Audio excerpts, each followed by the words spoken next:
Plead my cause, O Lord, with them that strive with me.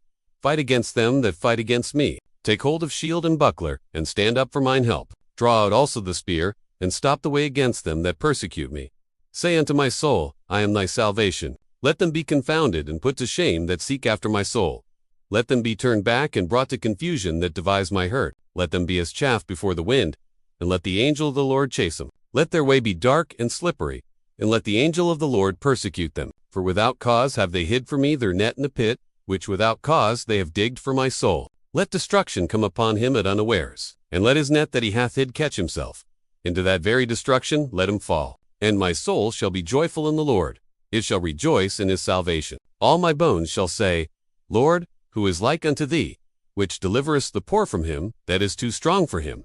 Yea, the poor and the needy from him that's false witnesses did rise up. They laid to my charge things that I knew not. They rewarded me evil for good, to the spoiling of my soul. But as for me, when they were sick, my clothing was sackcloth.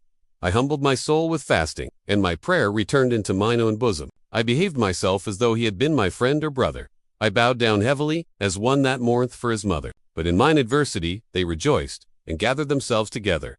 Yea, the abjects gathered themselves together against me, and I knew it not. They did tear me, and ceased not. With hypocritical mockers and feasts, they gnashed upon me with their teeth. Lord, how long wilt thou look on? Rescue my soul from their destructions, my darling from the lions. I will give thee thanks in the great congregation. I will praise thee among much people. Let not them that are mine enemies wrongfully rejoice over me.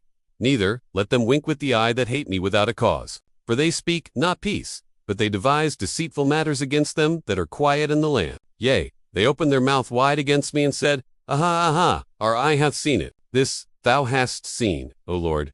Keep not silence, O Lord, be not far from me. Stir up thyself, and awake to my judgment, even unto my cause, my God and my Lord. Judge me, O Lord my God, according to thy righteousness. And let them not rejoice over me. Let them not say in their hearts, Ah, so would we have it. Let them not say, We have swallowed him up. Let them be ashamed and brought to confusion together that rejoice at mine. Let them be clothed with shame and dishonor that magnify themselves against me. Let them shout for joy, and be glad, that favor my righteous cause. Yet let them say continually, Let the Lord be magnified, which hath pleasure in the prosperity of his servant. And my tongue shall speak of thy righteousness and of thy praise all the day long. Psalm 35 is more than a lament, it's a battlefield prayer. David is under intense attack, betrayed by those he once cared for. But rather than retaliate in rage, he runs to God with raw honesty and fierce trust. In this, we'll walk through the psalm, verse by verse, discovering how it applies to our spiritual battles today. Contend, Lord, with those who contend with me. Fight against those who fight against me. David opens with a plea for divine intervention. He doesn't plot revenge, he pleads for justice. This sets the tone. True victory comes when we let God take the lead in battle. David appeals to the Lord as both warrior and judge, asking for protection, vengeance, and justice. Take up shield and armor. Arise and come to my aid. Brandish spear and javelin.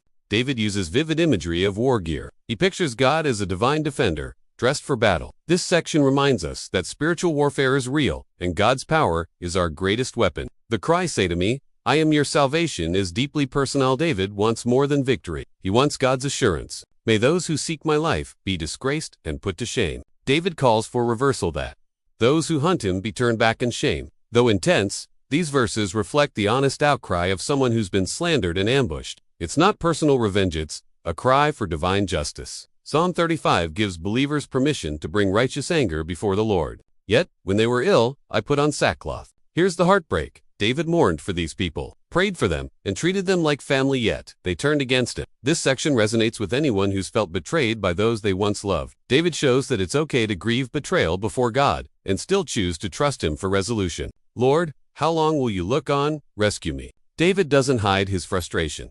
How long is the cry of a weary soul? But even in pain, David keeps praying. Psalm 35 teaches us that faith doesn't mean silence, it means persistence, even when answers are delayed. I will give you thanks in the great assembly. Despite his sorrow, David declares his intention to worship. In the middle of his trial, not after it's over, he praises God. This is a powerful reminder.